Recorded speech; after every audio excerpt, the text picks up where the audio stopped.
Hello YouTube, I'm Jerry Kirkpatrick, and last week my son came up from Southern California to do some more work on his 1969 Jeepster that we're putting a 383 roller stroker and a 700 R4 transmission with a transfer case in.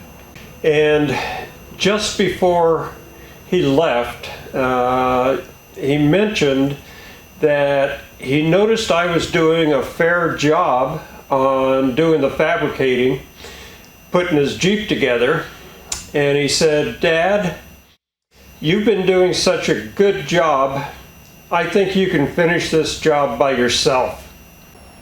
He said by finishing the job by myself, I wouldn't have to wait so long in between times that he got off of work and was able to come up and give me a hand and kind of show me how to do this kind of stuff.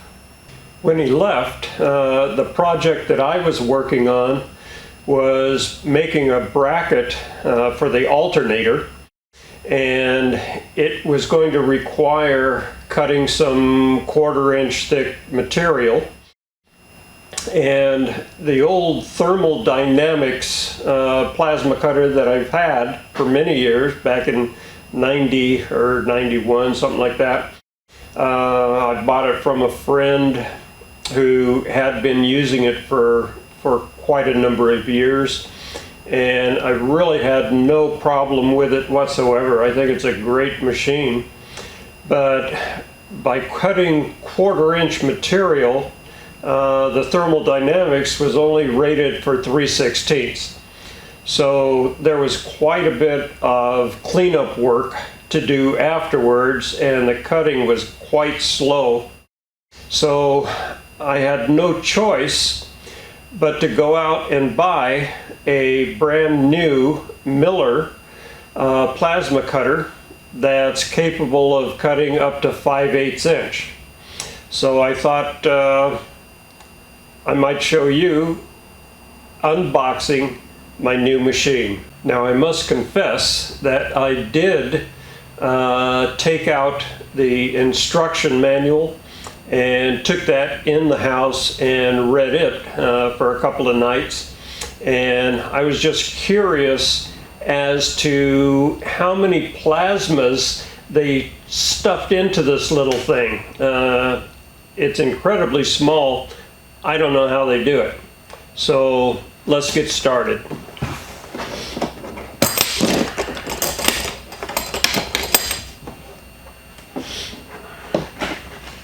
Oh, and I did buy some expendable pieces, the tips and the turbulator.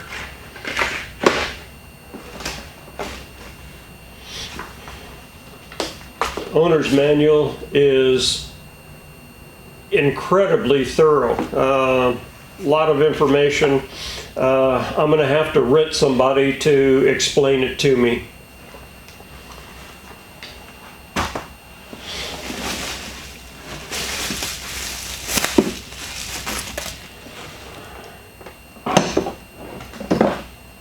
The torch handle, a little big.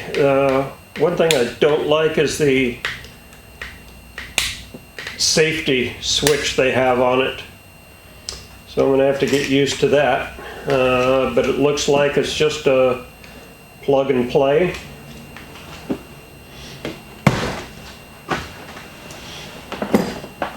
They have two adapters, one for 220, which is what I will be using.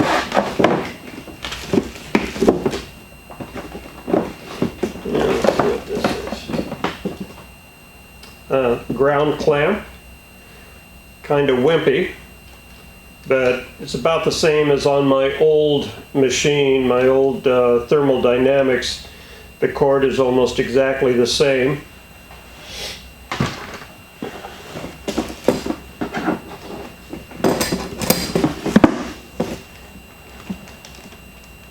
The power cord has the twist lock, which is great. Yep. That's the 220 adapter, and here is the 110 adapter. I'm glad they put warning labels on everything.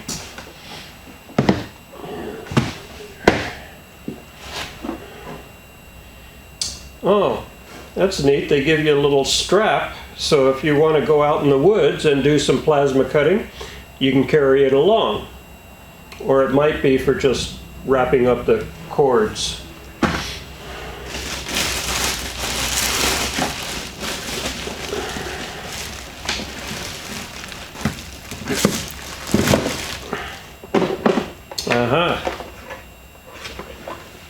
Down in the bottom,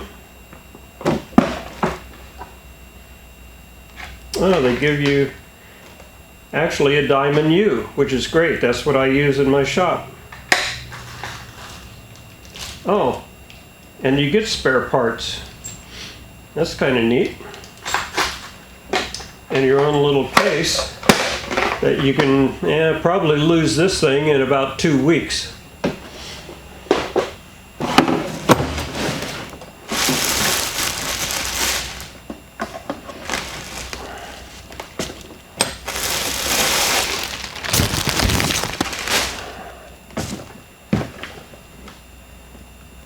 Oh, this is the front, the plug, range. I'm not sure what this one is. For the ground. Air. On-off switch in the back. Yeah, seems like they'd put that in the front, but what the hey. The one thing I have noticed with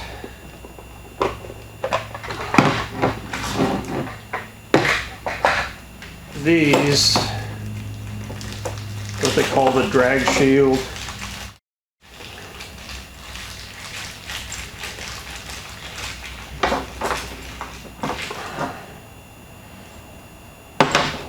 this is quite a bit larger in diameter than my thermodynamics. It was only a 1/4 inch in diameter. So if I made a pattern to follow, I only had to offset it 1/8 of an inch, and I could cut to the line. This one is considerably larger.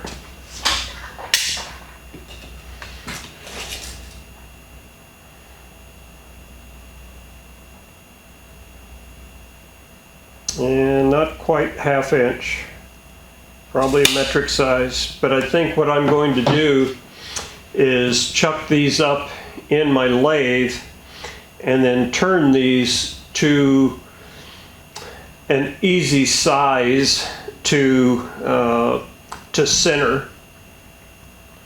And that way when I make a pattern that I want to follow, I know what my offset will be. And I used to use 3/16 material to make my patterns out of on the thermodynamics.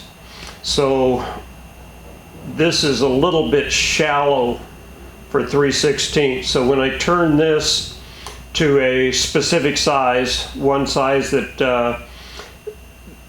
I can offset easily when making a pattern, I'm going to turn this back a little bit farther so I can still use the 3/16 and use this as a drag tip.